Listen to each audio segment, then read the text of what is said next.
এটা কথা পৰীক্ষাৰ বিষয়ে আজি সেবাৰ পৰীক্ষাটো কেনেকৈ চলিছে সেইটোতো শিক্ষামন্ত্ৰীয়ে উত্তৰ দিব নোৱাৰিব। সেইটো এটা বিভাগৰ কণ্ট্ৰলাৰ থাকে, কণ্ট্ৰলাৰ অফ এক্সামিনেশ্যন থাকে, তেনেকৈ এটা ছেটআপ থাকে। সেই টেকনিকেল কথা মোক ভিতৰৰ কথা সুধিলে মই উত্তৰ দিব নোৱাৰিম।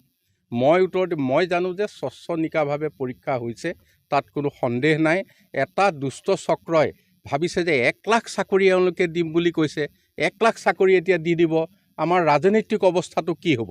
ইয়াক লৈ পেলাই যথেষ্ট লোকে, আপোনালোকে যেতিয়া মানুহজন চিহ্নিত কৰিব তেওঁ অভিযোগ অনা মানুহ কোন, আপোনালোকে তাৰ বেকত কোন কোন আছে আপোনালোকে চালে এই উত্তৰটো গম পাব। আজি চাওক, ইমান দিন খুব চাকৰি বাকৰি ভাল ধৰণে হৈছে, কমকৈ যেতিয়া দি অহা হৈছিল কাৰো মাত নাছিল। যেতিয়া চাকৰি একেবাৰে মানে গুৱাহাটীত সভা পাতি হাজাৰ হাজাৰ চাকৰি দিয়া আৰম্ভ হ'ল, এই ৰাজনৈতিক বিৰোধিতাটো আৰম্ভ হ'ল।